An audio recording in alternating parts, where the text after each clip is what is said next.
क्या आपको कभी किसी ने बातचीत के बीच में रोककर कहा है कि क्या आप यहाँ हैं भी या नहीं?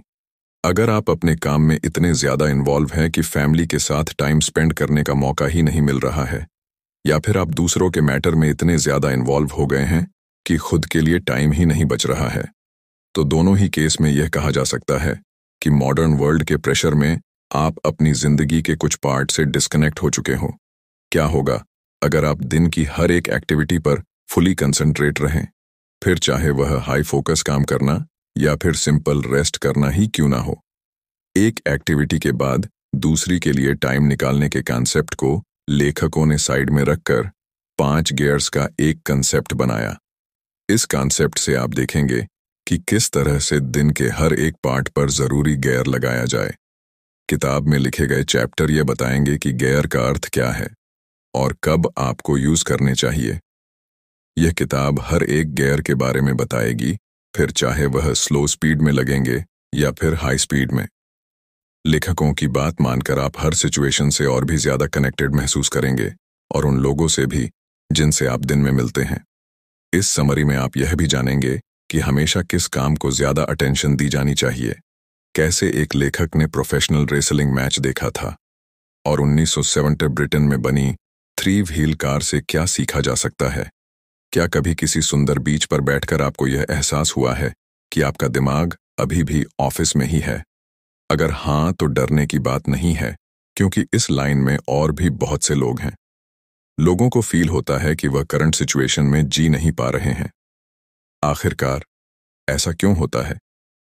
यह समझने के लिए हम लेखक जेरेमी के पर्सनल एक्सपीरियंस के बारे में पढ़ते हैं। लेखक इतने ज्यादा हार्ड वर्किंग थे कि वह हमेशा डिनर करने में लेट हो जाते थे। उनका दिमाग हमेशा ऑफिस के पेपर वर्क में रहता था।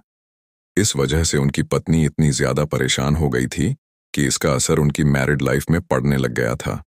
लेखक और उनकी पत्नी के बीच ज्यादा डिफरेंस आ गए थे, क्योंकि वह अपने आसपास के लोगों से ज्यादा तेज स्पीड में चलने लग गए थे। ये बिल्कुल उसी तरह है कि आप तंग सड़क में अपनी गाड़ी चला रहे हैं, लेकिन हाईवे की स्पीड से। यह हो सकता है कि आप किसी के ऊपर अपनी गाड़ी चढ़ा दें।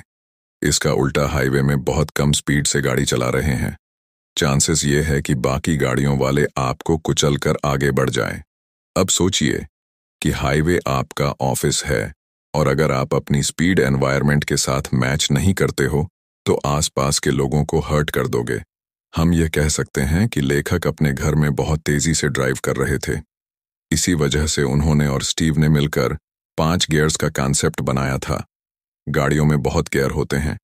आप पहले गियर में गाड़ी चलाते हैं और स्पीड बढ़ाने के लिए गियर शिफ्ट करते रहते हैं। हर एक गियर अलग अलग स्पीड के लिए बना हुआ है। सेम आइडिया आप अपनी लाइफ में भी अप्लाई कर सकते हैं। अपने अलग अलग गियर के बारे में सोचिए और समझिए। यदि आप ऐसा कर पाते हैं तो आप अपनी जिंदगी को अपने सराउंडिंग के साथ मैच कर पाओगे। पहला गियर पर्सनल रिचार्ज के लिए है। सेकंड गियर फ्रेंड्स और फैमिली से कनेक्ट करता है। थर्ड गियर और सोशल होने में हेल्प करता है। फोर्थ गियर की हेल्प से वर्किंग और मल्टीटास्किंग बना जा सकता है। यह सिर्फ और सिर्फ स्पेसिफिक प्रोजेक्ट पर फोकस करने में हेल्प करता है। कार की तरह ह्यूमन लाइफ में भी इन गियर्स के एडवांटेजेस के साथ साथ डिसएडवांटेजेस भी है। अलग अलग स्पीड तक पहुंचने के लिए अलग गियर डालने पड़ेंगे। इन चैप्टर्स में हम गियर के बारे में समझेंगे। इसके साथ साथ हम इनका यूज करना भी सीखेंगे। आइए सबसे पहले फर्स्ट गियर के साथ शुरुआत करते हैं।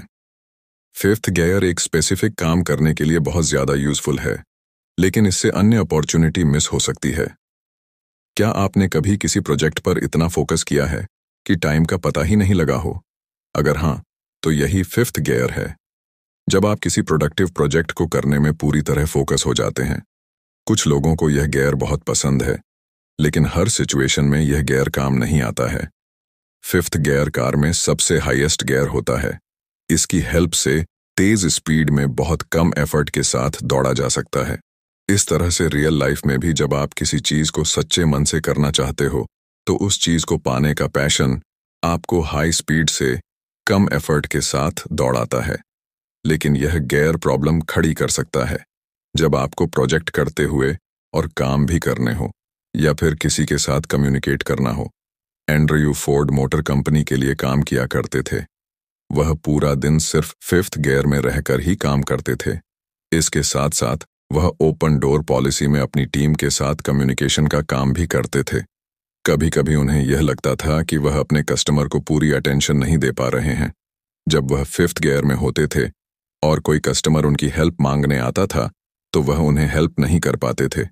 फिफ्थ गियर को समझने के लिए हम यूट्यूब पर वायरल के स्कैम इंसिडेंट को ले सकते हैं।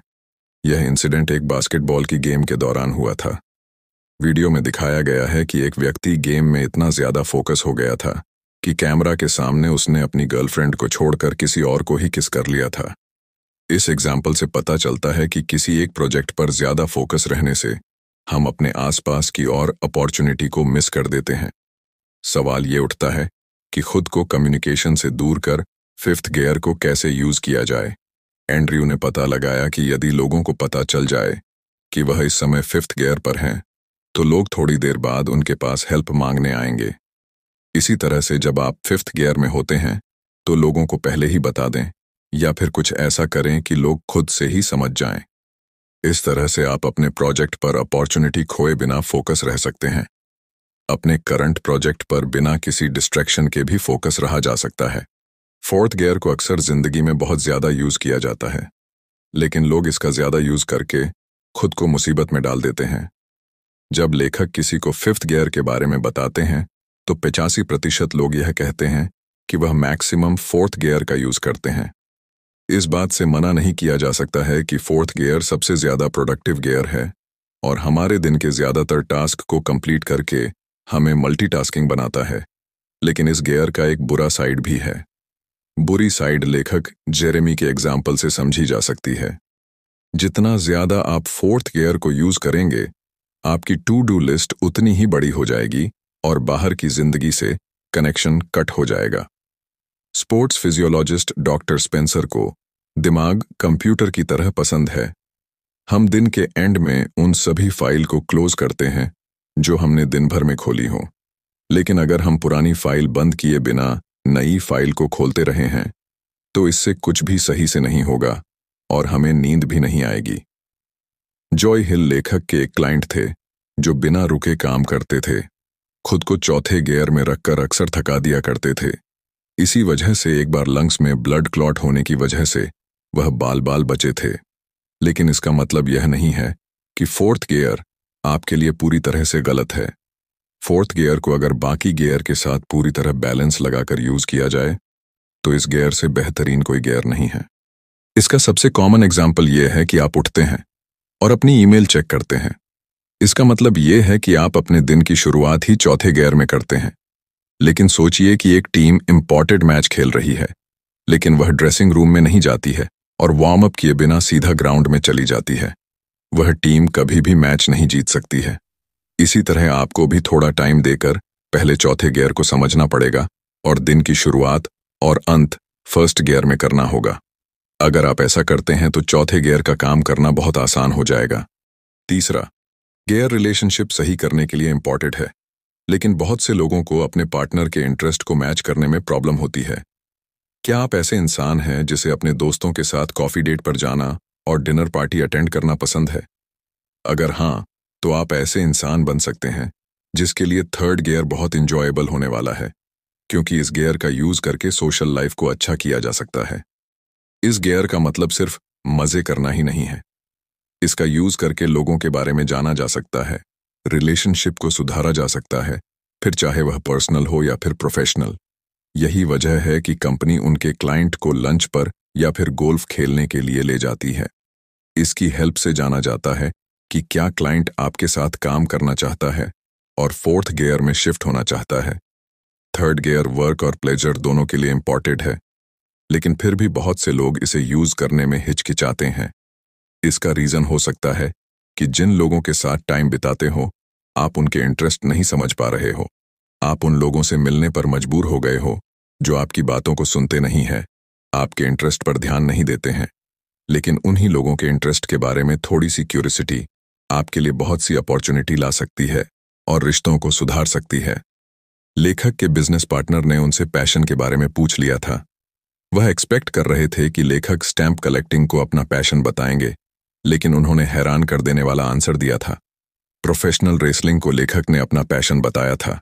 इसके बाद लेखक और जिन्होंने उनसे सवाल पूछा था, दोनों ने एक बेहतरीन शाम साथ में बिताई और एक बहुत बड़े रेसलिंग इवेंट को लाइव देखा था। थोड़ा सा क्यूरियस होकर उन्होंने एक नए इंसान को जाना और उसके साथ थोड़ा सा टाइम स्पेंड कर उसे अपना नया दोस्त और बिजनेस पार्टनर बना लिया। इस तरह से आप भी थर्ड गियर का यूज करके नई अपॉर्चुनिटी बना सकते हैं। इसमें सिर्फ और सिर्फ अन्य लोगों के इंटरेस्ट के बारे में जानना होता है और अपनी क्यूरियोसिटी दिखानी होती है। लोगों को अपनी पूरी अटेंशन दे जब तक आपको उनके बारे में पता नहीं लग जाता है। बस ये याद रखिए कि अपनी पूरी जिंदगी थर्ड गियर में रहकर सोशलाइज रहने में वेस्ट नहीं करनी है। नहीं तो जब आप सेकंड गियर में शिफ्ट करेंगे तब आपके पास रिलैक्स करने का टाइम या फिर रिलेशनशिप सही करने का टाइम नहीं बचेगा। सेकंड गियर अपने रियल रिलेशनशिप को स्ट्रांग करने में हेल्प करता है, लेकिन लोग सही समय आने पर इसे इग्नोर कर देते हैं। आपके पास कुछ ऐसे लोग होंगे जिनके साथ रियल कनेक्शन हो। ये आपका पार्टनर भी हो सकता है, आपका फैमिली मेंबर भी हो सकता है, या कुछ क्लोज फ्रेंड्स। इन लोगों के साथ आप अपने रिश्ते बनाने के लिए जो भी टाइम स्पेंड करते हो, वही टाइम सेकंड गियर का भी होता है। लेकिन ये गियर इतना इंपॉर्टेंट क्यों है? क्योंकि इस गियर में थर्ड गियर के बारे में बात की जाती है और अपने रिलेशनशिप को एक नया और सुंदर मोड़ दिया जाता है। किसी इंसान के बारे में बातें जानकर उसके साथ एक गहरा रिलेशनशिप बनाया जाता है। उसके साथ टाइम बिताकर और एक नया बॉन्ड बनाने से आपकी पर्सनल ग्रोथ होती है। इससे इंस्पिरेशन और दिमाग तथा मन की शांति मिलती है। लेखक की कंपनी में काम करने वाली डेबी कोरिया को घंटों तक फोन पर बातें करनी पड़ती थीं। इस वजह से वह अपने घर पर भी फोर्थ गियर में होती थी। वह अपनी फैमिली के साथ बहुत कम टाइम स्पेंड कर पाती थी। यहाँ तक कि उनके पति और बच्चे भी सोशल मीडिया से जुड़े होते थे या फिर अपना काम करते थे। सेकंड गियर को इग्नोर करते हुए उन्होंने कभी भी एक दूसरे के साथ कनेक्ट नहीं किया। कैसे पता लगाया जाए कि अब सेकंड गियर यूज करने की जरूरत है? आप अपने फोन को रखकर यह गियर यूज करना स्टार्ट कर सकते हैं। जियांट के एक और सीनियर एसोसिएट टॉम नेबल भी अपने बेटे के साथ फोन की वजह से टाइम स्पेंड नहीं कर पाते थे। दोनों ने डिसाइड किया कि वह अपने फोन एक दूसरे के साथ नहीं चलाएंगे और सेकंड गियर का यूज करने लगे। यह बिल्कुल उसी तरह है जैसे काउबॉयज अपने सलून में आते ही अपनी बंदूकें रख देते हैं। इससे पता लगता है कि किसी को यह न लगे कि वह यहां लड़ाई करने आए हैं। लेकिन कभी भी सेकंड गियर का यूज फोर्सफुली ना करें। सही समय आने तक थर्ड गियर यूज करने में कोई बुराई नहीं है। हो सकता है कि कभी आपको फर्स्ट गियर में शिफ्ट करने की जरूरत पड़े। तो आइए जानते हैं फर्स्ट गियर के बारे में। फर्स्ट गियर सिर्फ और सिर्फ पर्सनल रिचार्ज के बारे में है। यह दूसरे गियर्स के लिए इंपॉर्टेंट है, लेकिन इसमें इंडिविजुअल एक्शन की जरूरत होती है। मान लें कि आपके फोन में सिर्फ 10% बैटरी है, चार्जर खो गया है और आपको 1 घंटे के बाद इंपॉर्टेंट कॉल लेनी है। उस कॉल को अटेंड करना पॉसिबल ही नहीं है। आपके फोन के पास कॉल को कंप्लीट करने के लिए एनर्जी ही नहीं है। फिर लोगों को यह क्यों लगता है कि वह खुद को रिचार्ज किए बिना ही सारे काम कर सकते हैं? फर्स्ट गियर का यूज करके खुद को रिचार्ज किया जाता है, खुद को टाइम दिया जाता है और अपनी आत्मा पर काम किया जाता है।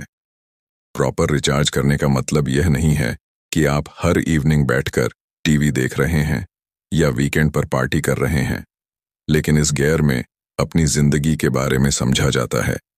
इस गियर का यूज करके जिंदगी से छुपने की बजाय उसका सामना करना होता है।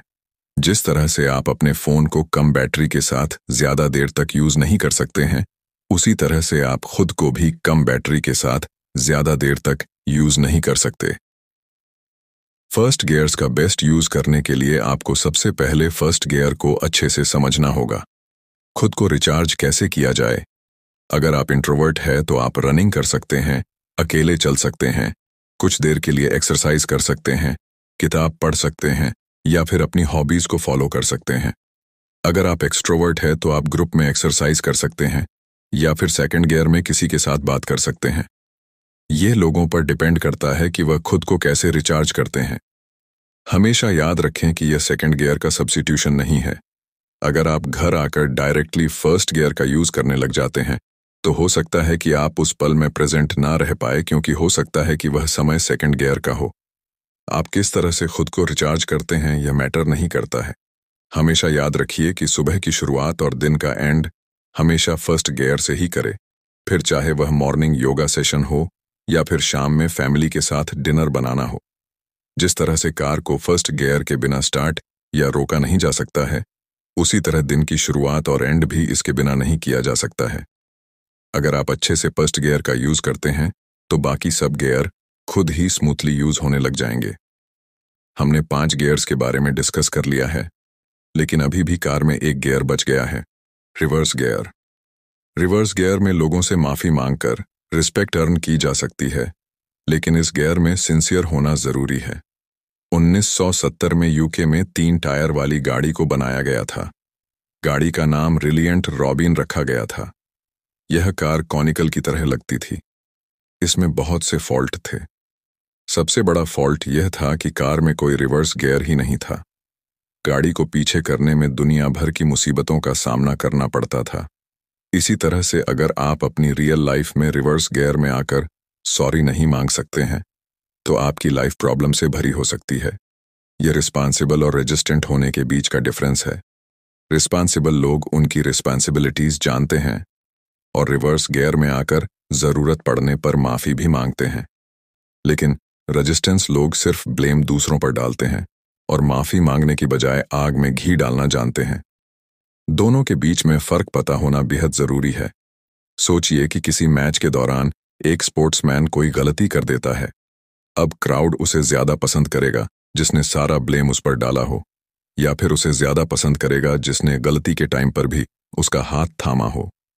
रिस्पॉन्सिबल लोगों के साथ काम करने में भी बहुत ज्यादा मजा आता है, क्योंकि वह काम करते हुए ज्यादा से ज्यादा प्रॉब्लम सॉल्व करते हैं। रिवर्स गियर को कैसे यूज किया जाए? इसे केवल सिंसियर होकर ही यूज किया जा सकता है। सिर्फ उसी सिचुएशन में रिवर्स गियर पर आकर माफी मांगनी है जिनमें आपकी गलती हो। इस गियर के यूज करने के चक्कर में लोगों को खुद को मैनिपुलेट नहीं करने देना है। हमेशा अपनी गलतियों से सीखना चाहिए। अब जब आप 5 गियर्स के बारे में पूरी तरह से सब सीख चुके हैं, तो आइए जानते हैं कि इन्हें कैसे अपने रूटीन में यूज किया जाए। 5 गियर्स को यूज करने के लिए प्रैक्टिस और सेल्फ अवेयरनेस चाहिए। सिचुएशन के अकॉर्डिंग ही गियर यूज करने चाहिए।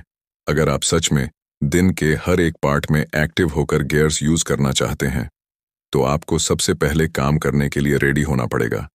आशा करके गियर्स को यूज नहीं किया जा सकता है। सबसे पहले आपको यह सीखना होगा कि हर गियर के लिए एक करेक्ट टाइम और जगह है।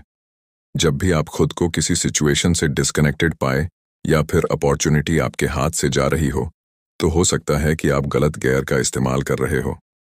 लेखक की रिसर्च के अकॉर्डिंग ह्यूमन लाइफ में 5 चीजें होती हैं: इंसान खुद, फैमिली, ऑर्गेनाइजेशन और कम्युनिटी।